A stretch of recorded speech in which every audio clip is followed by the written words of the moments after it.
Show के दौरान इनसे निकलने वाली आवाजें आपके साथ साथ आपके अगल बगल बैठे लोगों को भी तंग कर सकते हैं। शुक्रिया।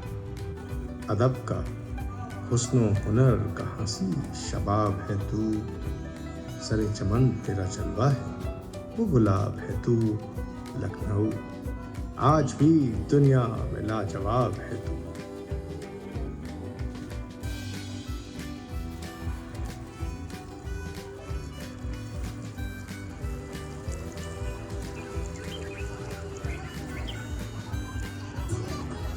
Nestled on the banks of river Gomti, this town was established by Lakshman. Younger, the town was known as Lakshmanavati, and with the dawn of the 11th century, it acquired the name Lucknow in the Awadh province.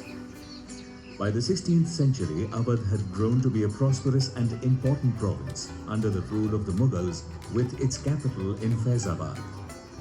Nawab Shujauddaulah of Awadh died in the year 1775, leaving behind his son Asif-ud-Daulah to ascend the throne as per the ancestral property. In utter despair, Asif-ud-Daulah shifted his capital to Lucknow. This turned out to be a favorable step. In slow and concerted steps, Lucknow started morphing into an important social and cultural hub. Many affluent merchants and rich families of Delhi and Faizabad began to move and settle in Lucknow. The atmosphere in Lucknow began to burst with color. It became a very friendly town of fashion, art, culture with a high level of etiquette in the conduct and dialect of its people. Evening soirees with exotic and exquisite dancing girls became the name and fame of Lucknow. A passionate connoisseur and custodian of the arts. With his patronage, Lucknow rose to a new horizon, vibrant not just with literature and cultural exuberance, but also in eloquent speech, great accomplishment, opulence and wealth. Let us green sari selling flowers. He was completely besotted. He walked up to her and seductively commented, "Ah, your body in this green sari is worth admiring." Hey, I'm from Lucknow. Where else could I be from? You can't be from Lucknow. If you were, you wouldn't speak like this. Really? How would I have spoken if I were from Lucknow? If you were from Lucknow, you would have said, "In a green lantern, I see the glow of a candle." to come to Lucknow on the invitation of Asif-ud-Daulah, and after watching the festivities during Holi, wrote the complete booklet of spiritual couplets in Masnavi style.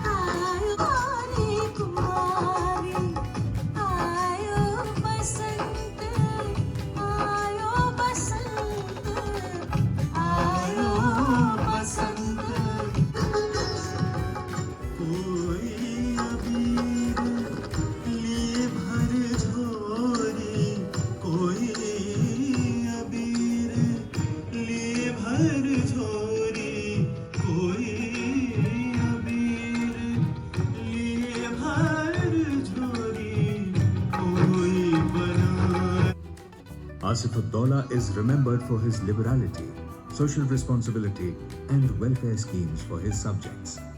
I cannot bear to witness this scene of devastation in Lucknow.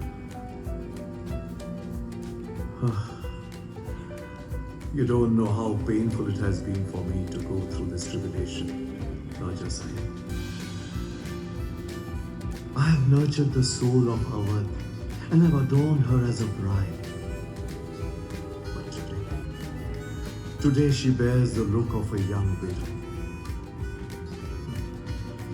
But I have thought of something to restore her former glory. And what is that, Huzur? I plan to build a large building for congregation, and I will call it Pada Imam Wada. This will Awadh, rendering it hollow. Lucknow was oblivious. It could not sense this dark reality. The conspiracy surfaced for the first time when Asif-ud-Daula died and his son Wazir Ali ascended the throne. Within a few months, the British manipulated the provisions in the law and declared him an illegitimate child and forced him to relinquish the throne. Instead, the crown was offered to Saadat Ali Khan, a shrewd man skilled in the art of conspiracy. In 1847, Nawab Wajid Ali Shah, another accomplished connoisseur of poetry, music and the arts, took to the royal throne of Awadh. Lucknow was at its pinnacle in all parameters of a harmonious social fabric. It was a golden period in Lucknow culture. On the other side, the political degradation which started during the reign of Asif-ud-Daula also reached its worst. A dancer, he is still remembered as the patron of the Lucknow school of Kathak, which flourished under his rule.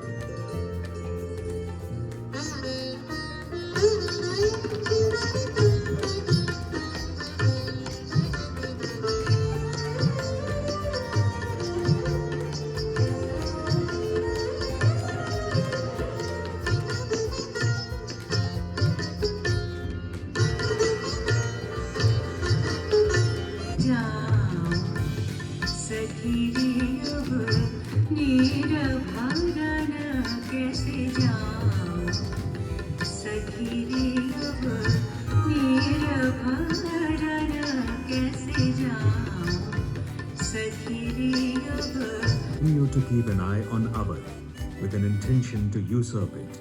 The British deceitfully wanted the state to bear the load of the increased cost of the army. This was not tenable for the Nawab. He was already struggling with high taxes and low income. The British residents found a pretext in it and submitted a fabricated report against the Nawab. On behalf of the Governor-General of Calcutta, General Outram presented a royal order to Wajid Ali Shah to step down. He was also handed over an agreement letter to be signed by him and returned. Sahib is arriving! The Queen Mother sought permission to speak to General Outram from behind the curtain. Resident Sahib, we are hearing some scary rumors that you plan to force my son to abdicate the throne of Awadh. And what about his sons and his grandsons? Begum Sahiba, after the death of the Nawab, the rule of this dynasty will be considered finished. Next 3 days, then I will have no other option but to take over the reins of Awadh myself. Public announcement. Attention, attention, attention! By order of this decree, every citizen is being informed that from today onwards until forever, the reign of Awadh and its boundaries will be transferred to the East India Company.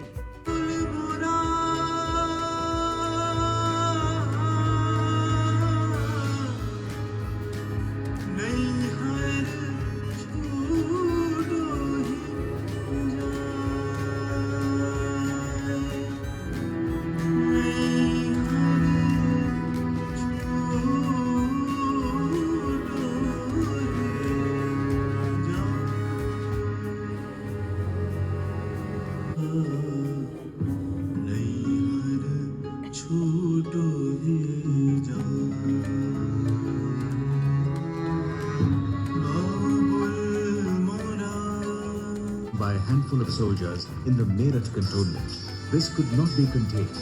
It soon turned into a mighty flame of revolt against the British, spreading throughout the nations. In Awadh, this torch of mutiny was carried by the beloved wife of the Nawab.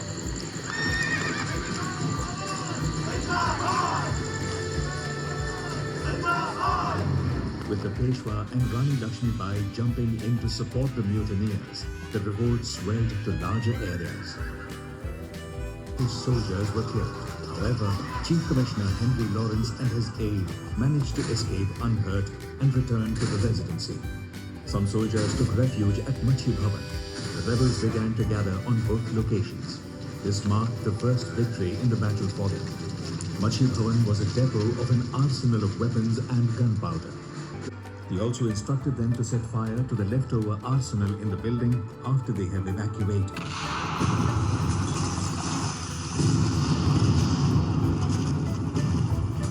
Machli Bhavan was with all British residents of Lucknow trapped inside. The ambush of Chin Hut was very sudden. It was pragmatic that Henry focused on a strategy to provide safety to his people, and he consolidated his resources to counter the rebels. There was a setback in the British camp on 2nd July. When Lawrence was in his room with his officers, there was a sudden bomb blast.